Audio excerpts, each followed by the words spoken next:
నాగోబా మహాపూజకు ముందు కుండలు పరస్పరం ఇచ్చుకున్నాక మరి ఆ యొక్క కుండలను తీసుకొచ్చి కోనేరు వద్దకు రావడం జరుగుతుంది. మిశ్ర వంశ ఆడపడుచులు కొత్త కోడలంతా కలిసి మరి ఇక్కడ ఈ యొక్క కోనేరు వద్దకు రాగా అల్లుళ్ళు కూడా మరి ఇక్కడికి వచ్చి మరి ఇక్కడ పూజ చేయడం జరుగుతుంది. అయితే మనం చూసుకోవచ్చు ఇక్కడ వీళ్ళంతా కూడా మరి యొక్క కుండలను తీసుకొచ్చి ఇక్కడ కోనేరు వద్ద పూజలు నిర్వహించారు. ప్రస్తుతం ఇక్కడ మిశ్ర వంశ అల్లుళ్ళు ఉన్నారు, అన్నట్టు తెలుసుకుందాం. చెప్పండి, ఇక్కడ పూజలు ఎట్లా చేస్తారు, ఇక్కడ చేసే సాంప్రదాయాలు ఏ విధంగా ఉంటాయి? అంటే తరతరాలుగా వస్తుంది. ఎందుకంటే ఆడపడుచులు తర్వాత కోడళ్ళు ఉంటారు, ఇలా అల్లులు ఉంటారు అన్నట్టు. ఎందుకంటే ప్రతి సంవత్సరం ఎందుకంటే కోడ నుంచి నీళ్ళు తీసుకోపోయినా కానీ పుట్ట తయారు చేస్తారంట. అంటే మేము ఇక్కడ నుంచి నీళ్ళు తీసుకోపోతాం. నీళ్ళు తీసుకోపోయిన తర్వాత వాళ్ళు ఎందుకంటే మట్టితో తవ్విన అల్లులు మట్టి తీసుకొచ్చి వాళ్ళు అది లూజ్ చేసిన తర్వాత వాళ్ళు పుట్ట తయారు చేస్తారంట. పుట్ట తయారు చేసిన తర్వాత అన్ని కార్యక్రమాలు జరుగుతాయి. పుట్ట తయారు చేసే క్రమంలో మరి కుండలను ఇచ్చే కార్యక్రమం చేస్తుంటారు. మరి ఒక కుండలకు ఇచ్చే కార్యక్రమానికి సంబంధించి మనతో పాటు మెస్రం దాదారావు గారు వాళ్ళని తెలుసుకున్నాం. లేదా ఈ యొక్క కుండలు ఇచ్చే కార్యక్రమాన్ని ఏ విధంగా కొనసాగిస్తారు, ఎట్లా నడిపిస్తారు ఈ కార్యక్రమం? ఇగో మా యొక్క పరంపర నుంచి కుండలు పంచేది కార్యక్రమం ఉన్నాయి. ముందు కాలంలో మరి ఎక్కువ శాతము కుండలు పాడుకుంటుండే. ఇటువంటి దీంట్లో మా వంశ పరంపర తీరంగా మనము కుండలు సిరికొండ పోయి కుమరన్ దగ్గర చెప్పి ఇలా తెచ్చినాక ఇలా ఏమైతే అవి దానికి పూజ చేద్దాం. ప్రత్యక్ష పూజ చేసినాక ఆ కుండలు ఉన్నాయి మహాజో వంశతులు 22 కిత్తలు ఉన్నాయి. 22 కిత్తలకు కొన్ని కిత్తాలకు 2 పోతాయి, కొన్ని కిత్తాలకు 3 పోతాయి. కట్రోల్ దగ్గర 3-4 పోతున్నాయి, మరి పటేల్ దగ్గర 3-4 పోతున్నాయి. మరి ఇట్లా మళ్ళా కిత్తకు ఒకటి ఇట్లా పంచి ఇస్తాం. ఎందుకు పంచి ఇస్తాం అంటే ఈరోజు ప్రత్యక్ష మాకు జో బౌల చేసేటి ఉంటాయి, మరి పుట్ట చేసేటి ఉంటాయి. దాని గురించి మనము నీళ్ళు తేయాలని ఎట్లా తేయాలి అవి కుండలు పట్టుకొని మా కోడళ్ళు ఉన్నాయి, అవి మా 22 కిత్త వాళ్ళు ఉన్నారు. వాళ్ళు ఒకసారి మన శరీరకు కొన్ని ఇచ్చినాం కుండలు. వాళ్ళు అక్కడ నీళ్ళు తీసి ఇస్తారు, కోనర్ దగ్గర పోయి దాని కోనర్ పూజ చేసుకొని అని ఆ కుండలు నింపి ఇస్తారు. ఆ నింపి ఇచ్చినాక మా బాయిలు ఆ కుండలు నింపి ఈడ తెచ్చి ఈడ బురద చేస్తారు. అదే బురద చేస్తారు. బురద చేసినాక దాన్ని ఏమో గోళాలు తయారు చేస్తారు. గోళాలు తయారు చేసి కొన్ని గోళాలు బౌల అనుకొని అక్కడ తీసుకుపోయి మన మందిర్లో బౌలాలు వేస్తారు. ఆ మిగిలిన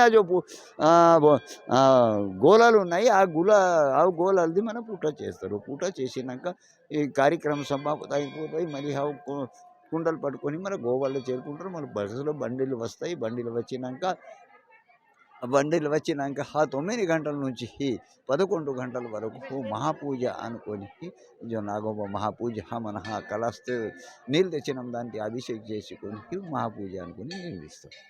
కోనేరు వద్ద నుంచి అందరూ కుండలతో కోనేటి నీటిని తెచ్చాక ఇక్కడ పుట్టను తయారు చేయడం జరుగుతుంది. పుట్ట తయారు చేశాక మరి వాటిని ఉండలుగా తయారు చేస్తూ సతీదేవుని ముందు పెడతారు. అయితే ఈ యొక్క మరి కార్యక్రమాన్ని ఎట్లా చేస్తారనేది ఇక్కడ స్థానికంగా ఉన్న వారిని తెలుసుకుందాం. చెప్పండి, ఈ కార్యక్రమాన్ని ఎట్లా చేస్తారు? ఇది ఏంటంటే మాది కోనేరు నుండి వాటర్ తీసుకొస్తాం అల్లులతోటి కోనేరు నుండి వాటర్ తీసుకొచ్చి అల్లులతోటి మళ్ళీ మట్టి తీసుకొచ్చి అక్కడ మట్టి అనేది అల్లుళ్ళు తొక్కిన తర్వాత అది రౌండ్గా పుత్తిలాగా చేసి మళ్ళీ రౌండ్గా లడ్డూలాగా చేసి సతీదేవుని ముందు పెట్టి అక్కడి నుండి మళ్ళీ రౌండ్గా చేసిన తర్వాత మళ్ళీ బౌలా అనేది కిందికి వేస్తాం. బౌలా పుట్టలాగా బౌలా చేస్తాం. అది తయారు చేసేయడం ఎందుకంటే అది మా తరతరాల నుండి వస్తుంది. మట్టి పుట్టని తయారు చేసిన తర్వాతే పూజలు అనేది స్టార్ట్ చేస్తారు.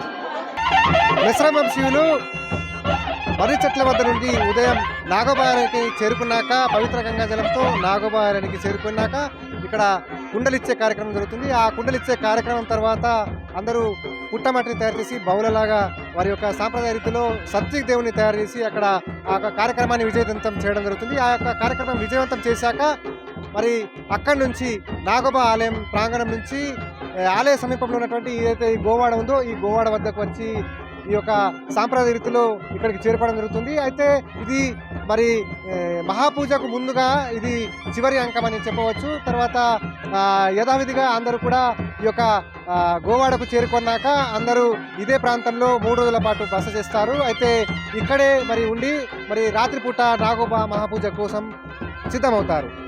ఆసియా ఖండంలోనే రెండో అతిపెద్ద గిరిజన జాతరగా పేరుగాంచిన కెస్లాపూర్ నాగోబా జాతర సర్వం సిద్ధమైంది. నాగోబా జాతరకు ఏర్పాట్లు ఏ విధంగా చేస్తున్నది మనతో పాటు ఉట్నూర్ ప్రాజెక్టు అధికారి యువరాజ్ మర్మాడ్ గారు ఉన్నారు. సార్, ఈ యొక్క నాగోబా జాతర సందర్భంగా మరి ఏర్పాట్లు ప్రభుత్వం తరఫున ఏ విధంగా చేస్తున్నారు? ఇక్కడ ఎంతమంది సిబ్బందిని కేటాయించారు? సందీరు రామ్ ఈరోజు नागोबा जात्रा स्टार्ट చేయాలి. अभी इस साल उम्मीद है कि 1 लाख प्लस लोग आने का ज़्यादा ही है, पिछली बार से भी ज़्यादा आएगा. और इस बार जैसे डिप्टी सीएम सर का और बाकी मिनिस्टर सर का भी आने का प्रोग्राम है. आज से नागोबा जात्रा महापूजा तरवाता स्टार्ट हो जाएगा. तो हमारा प्रोग्राम का अरेंजमेंट ऑलमोस्ट सारा कंप्लीट हो गया है. जो छोटा मोटा अरेंजमेंट है वो सब चल रहा है, वो शाम तक कंप्लीट हो जाएगा. और उम्मीद है कि इस बार नागोबा यात्रा का और अच्छे से पब्लिसिटी होगा और सोशल मीडिया में हम और ज़्यादा पब्लिसिटी कराने की कोशिश करेंगे. ये दिन करवाता कि नेक्स्ट ईयर और भी ज़्यादा पब्लिसिटी हो कि ये ट्राइबल फेस्टिवल अंदरू की तेलजू कि ये सेकंड लार्जेस्ट ट्राइबल फेस्टिवल है जो मेदाराम यात्रा के बाद आता है. बट इसको हम और रिकॉग्निशन दिला के और इसको और बड़ा करने की कोशिश करेंगे. तो POITD हमेशा इस चीज़ में लगा हुआ है कि आगे से जाके और बड़ा इसको करते जाएँ. మిశ్రమ వంశీయులు కేస్లాపూర్ నాగోబా మహాపూజకు నిర్వహించే కార్యక్రమాలేంటి, వాటిని ఎలా నిర్వహిస్తారు అనేది మనతో పాటు ఇక్కడ మిశ్రమ తిరుపతి గారు ఉన్నారు, వారిని తెలుసుకుందాం. చెప్పండి, మహాపూజ కోసం ముందు నిర్వహించే కార్యక్రమాలు ఎట్లా చేస్తారు, వాటిని ఏమంటారు? అయితే మేము మహాపూజ కోసము ఈరోజు అంటే మేము పవిత్రమైన గంగాజలం తీసుకొచ్చి 14 తారీఖున మర్రి చెట్టు కాడ బాస చేసినాము, అక్కడ 4 రోజులు.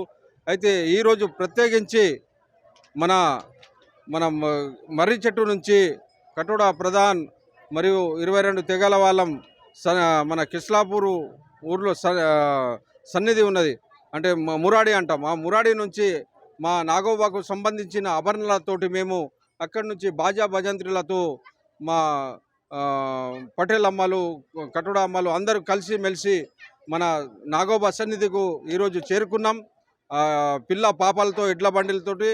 అయితే గుడికి చేరుకున్నాక ఇక్కడ ప్రత్యేకించి 22 తెగలకు కుండలు పంచుతారు. నాయకవాడి మరి పటేల్ ప్రధాని వీళ్ళు అందరూ ఉంటారు. అయితే కుండలు ఇచ్చినాక మరి ఆ కుండలతోటి మరి మర్రి చెట్టు కాడ కోనేరు ఉన్నది, ఆ కోనేరు బావి నుంచి నీళ్లు తీసుకొచ్చి కొత్త కుండల్లో ఇక్కడ పుట్టలు తయారు చేస్తారు. పుట్టలు తయారు చేసిన ఆ లుండలు చేసి మట్టి లుండలు చేసి పుట్ట తయారు చేసినాక మరి ఆ పుట్టలు తయారు చేసినాక మా ఆడోళ్ళు మరి మా అందరూ పటేళ్ళు కటోడాస్ ఇట్లా ఏమంటే ఖుషితోటి ఎగురుతారు బాజా భజంత్రితో. ఎగిరేసి మళ్ళీ అక్కడి నుంచి బాజా భజంత్రులతో ఆ కొత్త కుండలు తీసుకొని మరి ఇక్కడ మన గోవాడ అని ఉన్నది, ఆ గోవాడలో మన ప్రత్యేకించి జోపా తెగ వాళ్ళు ఇక్కడ పూజ చేసి అనంతరం పటేళ్లకు సన్మానం చేసి మరి ఇక్కడ గోడ లోపల పోతారు. పోయినాక మన మేము ఇంటి నుంచి తీసుకొచ్చిన గుళ్ళలలో పూజా సామాగ్రితో మా ఆడోళ్ళు అందరూ ఆ గుళ్ళ పట్టుకొని వచ్చి ఆ గుళ్ళల్లో లోపల ఈ గోడలో పెడతారు.